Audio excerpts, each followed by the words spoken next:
chante avec nous. Je sais qu'il m'a secouru, son sang a couvert mes fautes, je le crois. Oui, je crois. Il a enlevé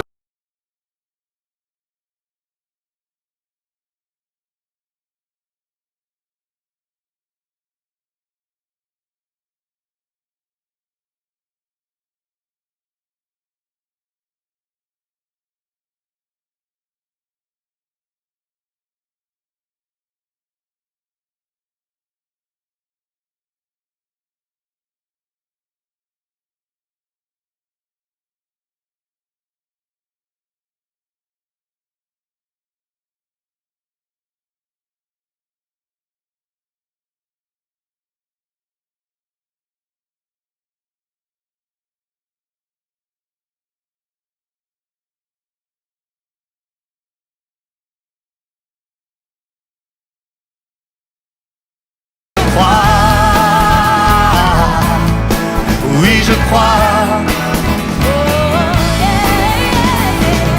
Il a enlevé ma honte. Je suis guéri en son nom. Je le crois. Oui, je crois. Proclamons-le. Je veux proclamer. Jésus a vaincu la mort. Mon rédempteur vit. Mon rédempteur vit. Mon rédempteur vit. Mon rédempteur vit. Tu ôtes mon fardeau et tu m'emportes. Alors je danse sur les sommets. Je vois venir ton règne. J'aimerais vous entendre très fort. Mon rédempteur vit. Hey. Mon rédempteur vit. Mon rédempteur vit. Mon rédempteur. Encore une fois. L'amour. Mon rédempteur vit.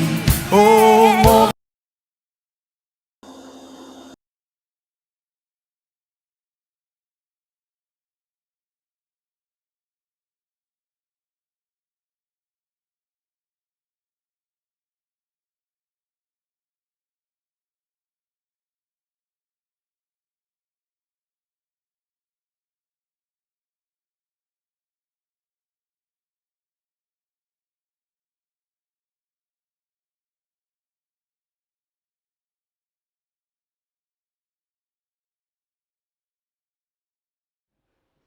Seigneur, nous voulons te remercier ce matin pour nous avoir encore amenés dans ta maison. Nous voulons donc te remettre le début de toutes ces choses, de ce culte surtout donc dans tes mains.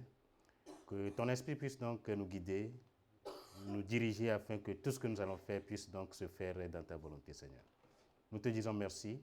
Et ceux qui sont encore en chemin pour arriver, Seigneur, nous demandons que tu presses leur pas afin que ceci soit au milieu de nous.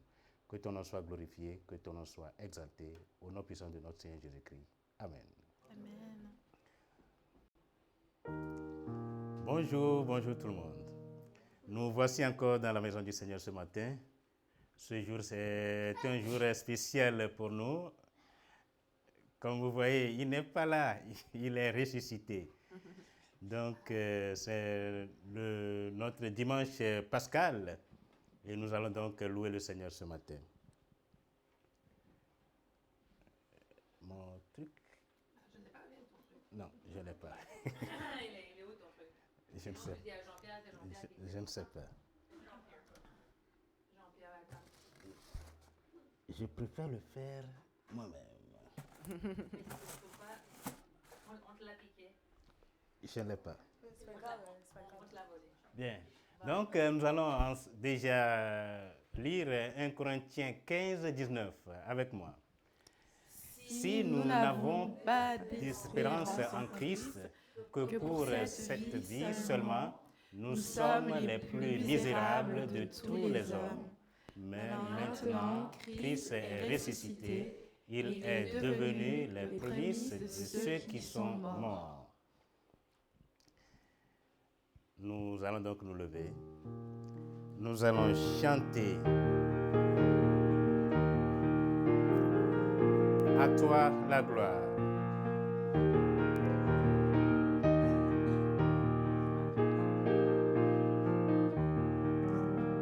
Avec moi. À toi la gloire, ô ressuscité. À toi la victoire pour l'éternité. Brillant de lumière, l'ange est descendu. Il roule la pierre du tombeau vaincu. À toi la gloire, ô ressuscité. À toi la victoire pour l'éternité.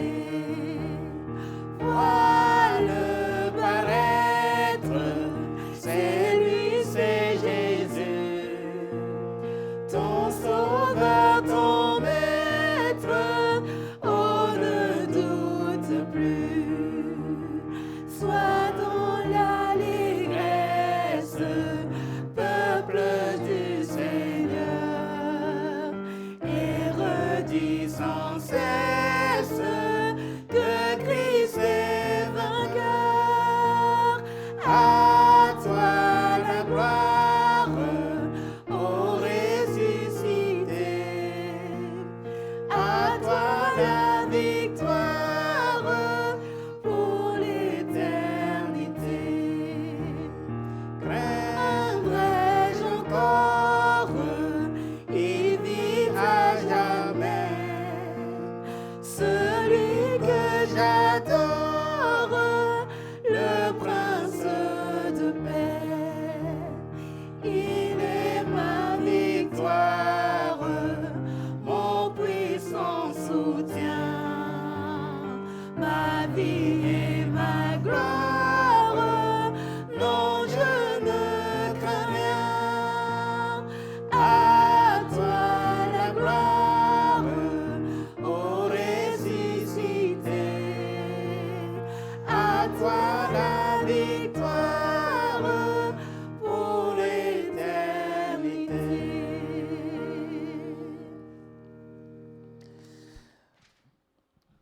Brisant ces liens funèbres.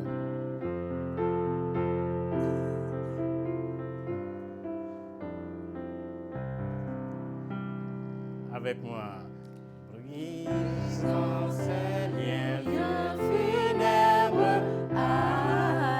alléluia. Christ est sorti des ténèbres, alléluia.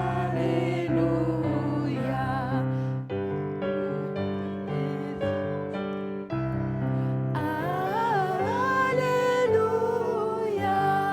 Jésus est ressuscité, alléluia. Les soldats le sous la pierre, alléluia, n'ont pu le garder en terre, alléluia. Et c'est pour nous qu'aujourd'hui, alléluia, le ciel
allons demander à Amandine de nous faire les annonces.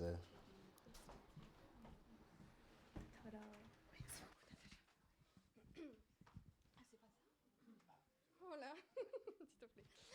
Mais bonjour tout le monde, j'espère que vous allez bien ce dimanche de Pâques. En tout cas, vous avez peut-être bien mangé. Moi, j'ai super bien mangé. J'ai mangé des super bonnes pancakes.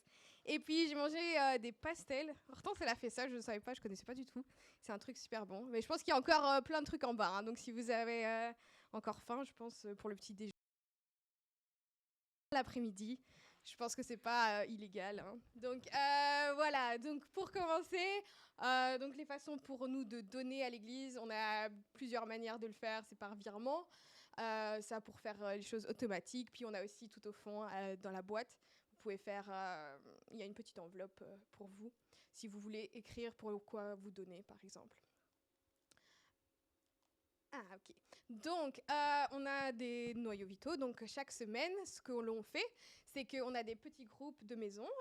Donc en petits groupes on étudie souvent soit un livre de la Bible ou on est en train de faire un livre spécifique sur comment vivre la vie en tant que chrétien. Et en tout cas, on a plusieurs groupes très diversifiés, un groupe d'âge et quelquefois juste des adultes. Donc, on en a le mardi, le mercredi, le jeudi, je pense. Voilà, donc mardi, je pense que c'est 20h30, ça c'est pour les jeunes adultes ou ceux qui pensent qu'ils sont des jeunes adultes. Puis le mercredi, on a les adolescents dans l'après-midi. Déborah, elle s'occupe de ça, donc si vous voulez la contacter pour avoir plus d'informations. Puis je pense le jeudi, c'est les femmes qui font sur le livre d'Actes. Et puis les adultes aussi sont en train de faire je ne sais pas exactement ce qu'ils font. Comme ça, vous pouvez y aller, justement, ça sera la surprise. Vous pourrez me dire ce qu'ils sont en train de faire. Et donc, je ne sais pas si c'est toujours les vacances. Non, c'est pas les vacances. Bah oui, d'accord. Il fait écrit que c'est vacances, mais c'est plus vacances. Donc, oubliez. Cette semaine, c'est vacances. C'est encore seulement. Ok, seulement pour le groupe de pasteurs. En tout cas, je sais que nous, les jeunes adultes, nous, on a même continué pendant les vacances. On est des bosseurs. Alors, donc oui, c'est ça, c'est des jeudis soirs, donc c'est à 19h30 et ils sont en train de faire le livre. Donc si vous avez besoin d'avoir le livre, vous pouvez contacter sur l'adresse mail ou Nadine, je pense que c'est elle qui s'occupe de tout ça. Alors, notre famille de la semaine, donc c'est Corinne, Sophia, Lionel et Victor. Donc ce qu'on fait en fait, c'est chaque semaine, on dédie la semaine à une famille dans notre église. Souvent, c'est pour pouvoir être plus intentionnel dans la prière. Puis on a un missionnaire de la semaine, qu'on n'a pas la photo, mais c'est les Flowers. Donc je pense que la plupart d'entre nous connaissent bien la famille Flowers. Ils sont missionnaires en France, qui sont pas très loin, je pense, Charleville-Mézières. Enfin, en tout cas, moi j'ai déjà été une fois, donc c'est pas très loin. Donc voilà, j'ai une lettre pour vous parce qu'ils nous tiennent au courant. Donc souvent on a des lettres pour qu'on sache ce qui se passe, qu'on soit impliqué dans leur mission partout dans le monde. Donc ici, c'est un peu plus proche cette semaine avec la France. Donc je vais vous lire un peu ce qu'ils nous ont envoyé il y a quelques semaines. Donc, chers amis, je suis connue pour perdre la notion du temps. Pendant la plus grande partie de ma vie, je n'ai pas porté de montre. Ma femme m'en a acheté une fois ou deux, mais je ne pouvais pas prendre l'habitude de la porter. Je suppose alors que cela ne devrait pas surprendre quand le temps me rattrape. Dans le domaine spirituel, il est incroyablement facile pour nous croyants de perdre de vue le temps qui nous reste pour travailler pour Christ. La guerre, les pandémies et autres crises devraient nous conduire à la conclusion que nos jours sur cette terre sont limités et que Jésus pourrait revenir à tout moment. Ce serait peut-être une bonne idée si nous nous demandions tous systématiquement quelle heure est-il. La plupart des gens sont au courant par rapport à la guerre en Ukraine. Ce conflit a conduit des Européens à considérer une possible progression dans d'autres parties de l'Europe. Inutile de dire que cela conduit à une grande quantité de doutes et de peurs, notamment en France. Non, les gens n'affluent toujours pas dans les églises, mais placent plutôt leur espoir dans des solutions humaines. Notre prière, comme toujours, est que les cœurs tristes et craintifs se tournent au vrai Dieu.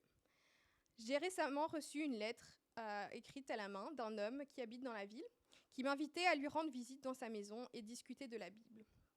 David, c'est comme ça qu'il s'appelle, a expliqué qu'il avait reçu de la littérature dans sa boîte aux lettres de notre église et avait quelques questions pour moi. Lors de la rencontre, j'ai été surpris de constater qu'il est un dévoué lecteur de la Bible. Il lit 5 à 6 chapitres par jour et a fait ceci pendant des années. Malgré cette ferveur religieuse, il m'a dit qu'il ne savait pas où il passerait l'éternité. Dans les années passées, il a étudié périodiquement avec les Mormons, ce qui a ajouté une couche de confusion dans son cœur. Nous avons lu et étudié la parole de Dieu ensemble 7 fois au cours des 2 derniers mois, mais il n'a pas encore pris de décision pour Christ. Merci de prier pour que le Saint-Esprit ouvre les yeux de David vers la vérité. Et puis après, il nous explique un petit peu par rapport à la politique française. Enfin, je pense que nous, on est au courant hein, avec les Macron et les élections. En tout cas, il parle un petit peu de ça. Et donc de garder cela en prière. Et il conclut en disant « N'oubliez pas de vérifier votre montre aujourd'hui. Notre temps est compté pour impacter le monde perdu avec l'Évangile. » Donc en Christ, Danny et Janice Flowers. Donc voilà, ça c'est leur lettre pour avril, je pense. Donc on a aussi le club des enfants le samedi 23. Donc c'est la semaine prochaine déjà. Oh là là, le temps il passe vite. Donc samedi à 14h, on a un club des enfants. Donc pour tous ceux qui ont entre 5 et 12 ans. Donc si vous avez des enfants ou que vos enfants connaissent des enfants, c'est le moment, c'est l'endroit pour eux. Puis on a la fête des mères le 8 mai. Donc voilà, ce sera un moment où on va honorer toutes les mamans dans notre église. Et je pense qu'il y aura une histoire de cadeaux, vu qu'il y a des cadeaux sur l'image. Et donc aussi, c'est pour nous rappeler un petit peu tous ceux qui ont des mamans de préparer un petit cadeau, de ne pas oublier nos mamans sur ce jour-là, le 8 mai. Puis, on va faire un high tea avec Patty Appleby le 14 mai à 10h. C'est un samedi, un dimanche ? Ok, c'est un samedi.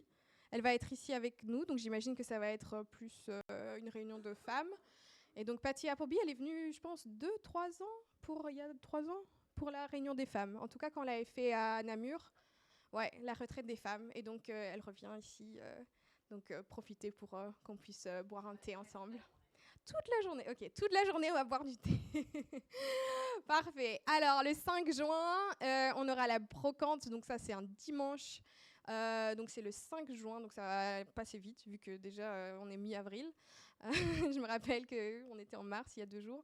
Donc toute la journée, on a la brocante. Donc préparez aussi chez vous si vous avez des choses que vous voulez donner à l'église pour qu'on puisse garder des fonds, pour récolter des fonds. Je pense que l'habitude c'est qu'on aide pour le camp, pour financer nos camps. Donc rappelez-vous que c'est une bonne action, quoi. Hein. Vous êtes en train de financer nos jeunes pour pouvoir continuer à aller au camp chaque année.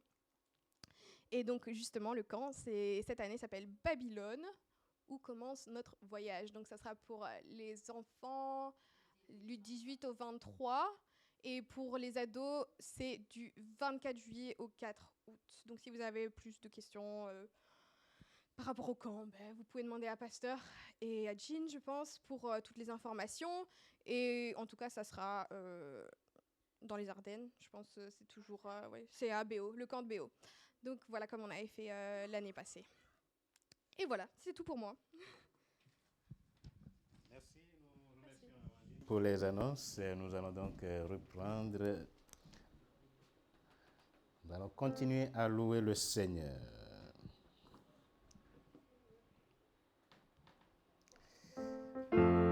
Entendez le chant joyeux.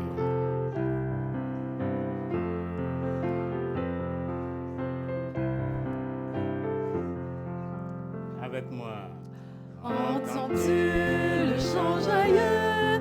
Jésus sauve aujourd'hui. Il retentit en tout lieu. Jésus sauve aujourd'hui. C'est un cri de délivrance, un cantique d'espérance qui remplit l'espace immense. Jésus sauve aujourd'hui. Partout élève la voix.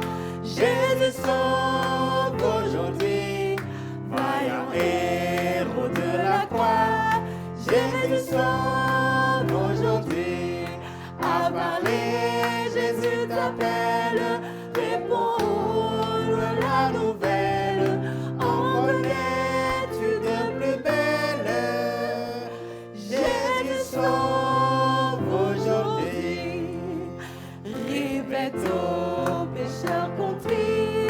Jésus sauve aujourd'hui. Ce que le mal a servi.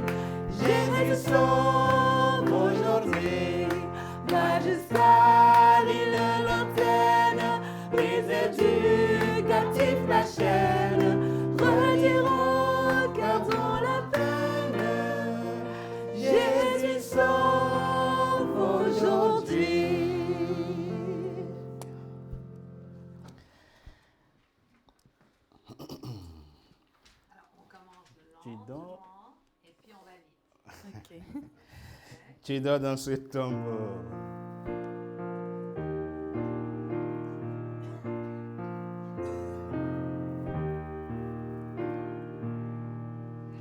Avec moi. Tu dors dans ce tombeau, Jésus mon frère, il enfermé d'un sceau, Jésus mon Dieu, Jésus est ressuscité, pour toujours l'enfer est dompté, comme lui du Père s'envoleront dans la lumière. Gloire à Dieu, Alléluia, gloire à Dieu. Le sonnier est soldat, Jésus mon frère, ne te retiendront pas, Jésus mon Dieu. Jésus est ressuscité, pour toujours l'enfer est dompté. Comme lui, tous les fils du Père s'envoleront dans la lumière. Gloire à Dieu, Alléluia, gloire à Dieu. Tu brises sans effort, Jésus mon frère, les portes de la mort, Jésus mon Dieu. Jésus est ressuscité, pour toujours l'enfer est dompté. Comme lui, les fils du Père s'envoleront dans la lumière. Gloire à Dieu, Alléluia, gloire à Dieu. On va donner le micro à... Non, papa. Nous allons demander à Rodrigue de nous faire la prière. Père éternel, nous te disons merci, Seigneur, en ce jour mémorable, à ce grand jour. Père, je ne crois pas trouver dans le langage humain, Seigneur, des termes pour exprimer exactement, Seigneur, la grandeur.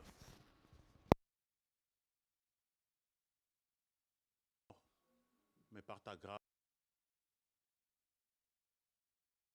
toi, Seigneur, tu as été enseveli, mais tu es sorti, Seigneur, du tombeau vivant. Et aujourd'hui, Seigneur, nous te célébrons, Seigneur, parce que tu es Dieu. Aide-nous, Seigneur, à te rester fidèle et à te célébrer toute notre vie. Sois toujours sur notre chemin. Guide-nous, Seigneur, que nous ne perdions pas de vue, Seigneur. Que nous ne perdions pas croyant que nous avons beaucoup de temps. Non, Seigneur, tu reviens très bientôt. Sois avec nous. Accompagne-nous, Seigneur, et protège-nous. Bénis ce culte, Seigneur. Bénis, Seigneur, la suite de cette cérémonie, Seigneur, que nous faisons en ta mémoire. Accompagne-nous, Seigneur, et que nous soyons tous remplis de ta gloire, de ta bénédiction, Seigneur, et que nous marchions toujours, Seigneur, sur ta lumière. Bénis, Papa, au nom puissant de Jésus-Christ, j'ai ainsi prié. Amen.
Bon, je demande que vous vous levez, tournez à la personne à votre gauche, à votre droite et dire que le Seigneur est ressuscité.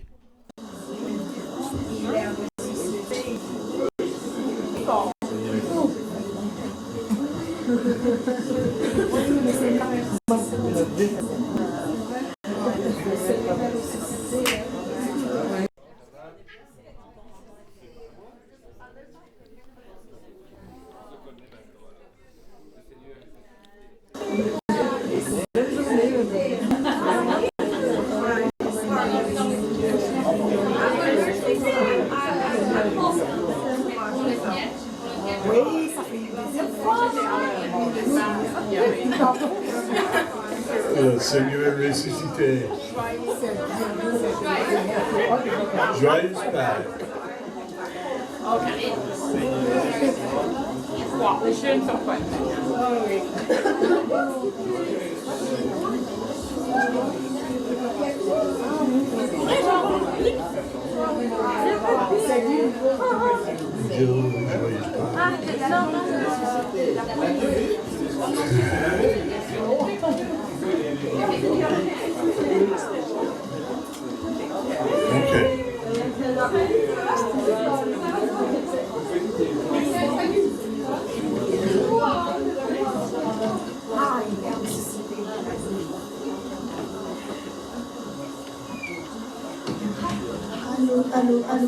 Allô.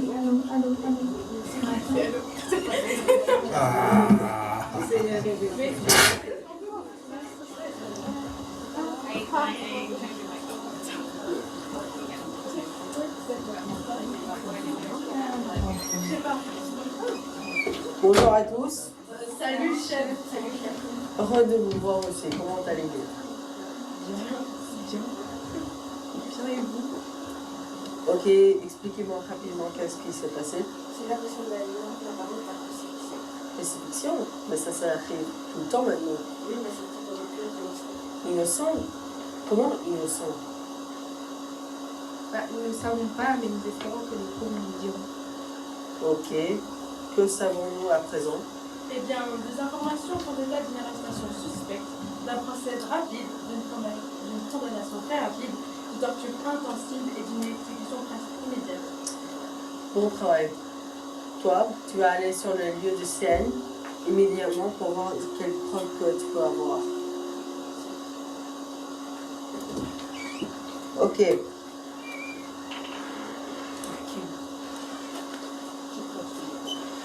Ok. Toi, rassembler toutes les preuves qu'on peut avoir sur place aussi. Déterminer si l'eau de la vie et des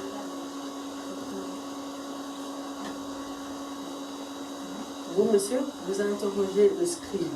Les scribes? Pourquoi? Parce que ils écrivent tout. Oui, mais est-ce exact? Oui, c'est exact. Ils sont connus pour leur exactitude. Comment tu sais pas ça? Ok, je suppose qu'ils sont exacts. Je vais faire des recherches, je vais voir ce qu'il me dit sur Attends. ce type. Tu sais qui est ce type? Jésus. Jésus de Nazareth. Qui es-tu? Maintenant, j'ai besoin du garde. Bonjour, c'est moi qu'on cherche. Oui, toi. Alors, c'est quand tu veux me parler? Chi. Excusez-moi, je dois vous parler.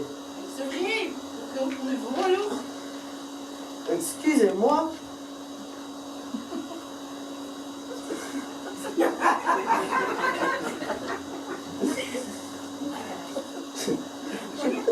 On bien, mais ça c'est pas ici. Mais vous faites dans l'équipe de la crucifixion, n'est-ce pas? Oh oui, je suis.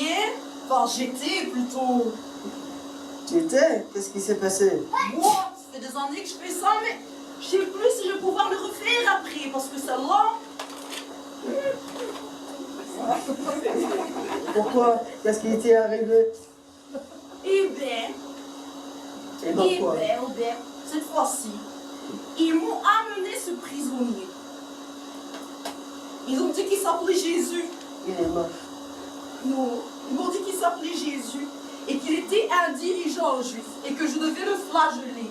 Bah, du coup, moi, je l'ai flagellé, je l'ai frappé, j'ai mis des coups de pied dessus. Bon, on l'a laissé un peu vivant pour dire quand même qu'il puisse marcher, tu vois. Et voilà quoi. Les cris t'ont ennuyé? Des cris? Ah bah alors là, bah, c'est ça qui était bizarre en fait, parce qu'il n'y avait pas de cris. Il n'a pas crié. On avait beau frapper, il criait pas. Ah bah du coup, moi je me demandais, il ressemblait vraiment à un agneau qu'on a amené en abattoir. Je me demandais comment est-ce qu'il faisait pour pas crier quoi. On dirait qu'il a vécu une chose plus forte que votre torture, madame. Je me demande bien, c'était quoi, hein? Tu vas peut-être te suicider avec cette technique. Ça, c'est quoi? Comment ça s'est passé?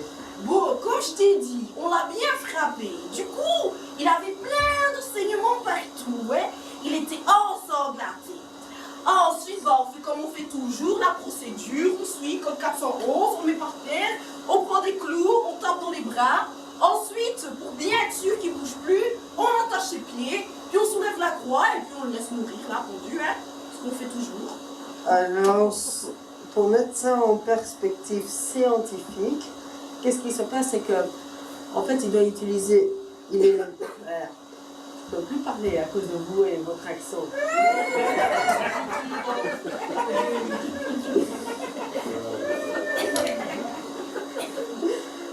En fait, tout ce que passe, c'est que tout son corps est concentré entre ses pieds et ses bras.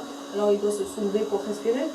Oui, pour respirer, il doit donc appuyer sur ses pieds et voilà, et relâcher la pression de ses bras et tout ça. Mais bon, le problème avec ça, c'est quand il s'appuie sur ses pieds, ça fait mal, hein. Il a la douleur, il commence à convulser, tout ça. C'est pas joli, hein. Et cela peut durer des heures. Oh que oui, ça peut durer des heures, des jours et des jours, franchement. Ça, c'est des choses, hein. Il est accroché comme ça. Tu le laisses là pendant des heures? C'est ce qu'on nous dit de faire, la procédure 411, c'est ce que je viens de dire, moi.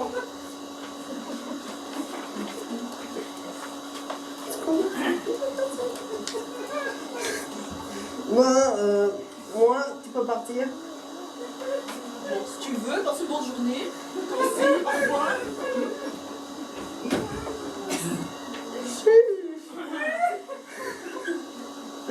Mais qui es-tu vraiment, Jésus? Moi, je dois y aller. Au revoir.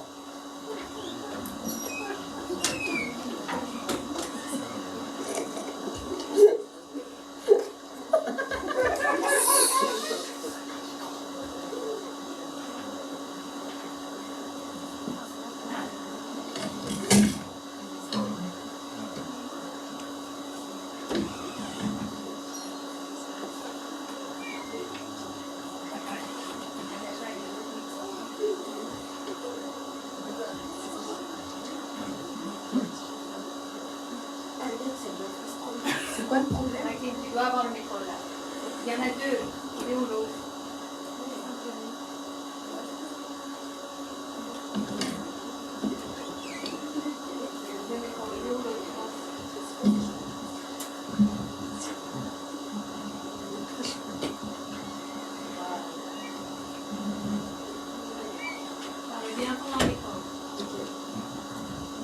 Ah mec, ça devient frustrant. C'est quoi le problème? Ce sont ces échantillons que je recueillis dans le jardin où Jésus a été arrêté. Il semble que ça soit du sang. Non, c'est de la sueur. Attends, c'est du sang. C'est quoi le problème? Il semble que ce soit les deux. Les deux? Ouais, c'est de la sueur, mais les deux sang. Alors sa sueur tombait comme des gouttes de sang. Qu'as-tu trouvé d'autre? Il y avait des signes évidents d'une grande foule là-bas. Il y a eu une sorte d'escarmouche. J'ai trouvé plus de sang et l'empreinte d'une oreille dans la saleté. Une oreille? Où est l'oreille? Je ne sais pas, impossible de le trouver.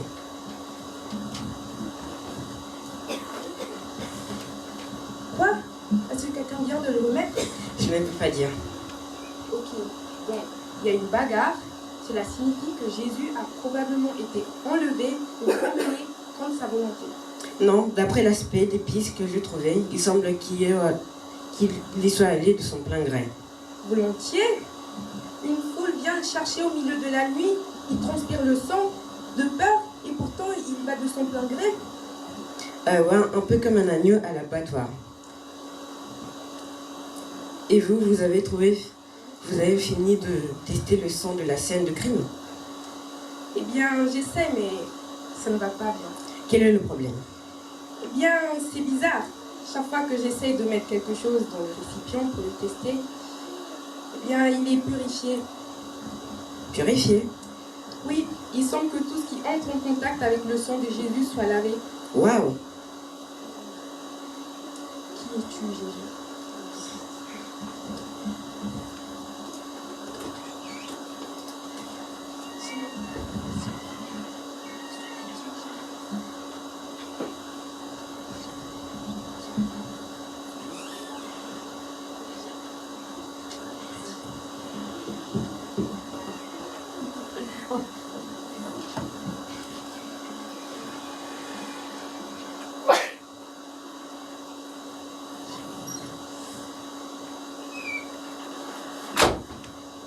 Excusez-moi. Je suis avec les experts de Jérusalem. J'ai besoin de vous parler. Alors, asseyez-vous. Détendez-vous.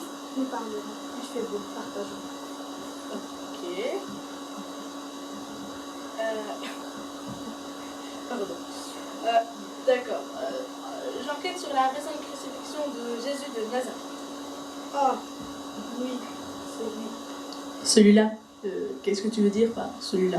C'est lui qui l'a fait. Ah, fait quoi? Ça fait de grands chemins. Courir la table. Débarrasser du temps. Réaliser les prophéties. Ok. Donc il y a quelques prophéties qui pourraient être interprétées comme concernant Jésus. Quelques-uns. Il y a plus de 60 prophéties réalisées par Jésus. Avec des ramifications de plus de 70 prophéties. Vous regardez les prophéties différemment dans quelle mesure? Ok, donc il a peut-être accompli beaucoup de prophéties, mais un certain nombre de personnages historiques n'auraient pas pu faire la même chose. Si on regarde les prophéties différemment, dans quelle mesure est-il probable que Jésus ait fait les faits? Aimes-tu nager? Quoi? Natation. J'ai cette grande piscine dans mon jardin. Merveilleux exercice. Qu'est-ce que cela a à voir avec quoi que ce soit? Eh bien, disons que je prends une pièce de monnaie et que j'ai mis un grand X rouge dessus. Ensuite, je la jette dans ma piscine.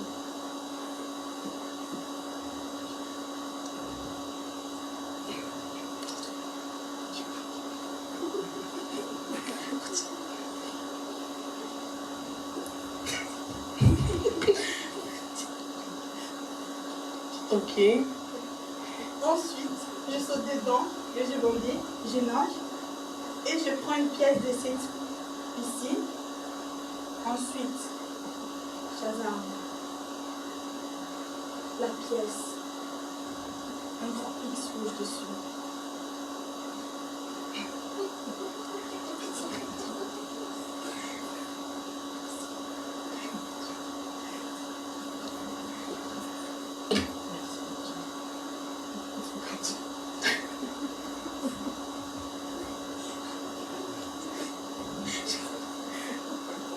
La probabilité que ce soit. Je dirais que c'est presque impossible. Eh bien, c'est à peu près la probabilité qu'un homme accomplisse seulement 8 des principales prophéties. Je dis bien 8. Mais Dieu n'en a pas seulement accompli 8, mais tous. Ok, donc c'était un grand professeur, un rabbin doué. Il avait plein d'idées merveilleuses, mais cela ne fait pas de lui Dieu. Ah, mais vous voyez, Jésus ne vous a pas donné cette option de dire qu'il était un bon professeur. Jésus n'a pas dit « je suis le bon professeur ». Il a dit « je suis le Fils de Dieu ». Donc vous avez essentiellement 3 options. Vous pourriez dire qu'il était un menteur, et si c'est le cas, vous ne pouvez pas vraiment dire qu'il était un bon professeur. N'est-ce pas? Vous pourriez dire qu'il était un fou, puis vous ne pouvez pas encore dire cette phrase que c'était un bon professeur. Ou soit, vous pouviez dire que vous pouvez croire qu'il était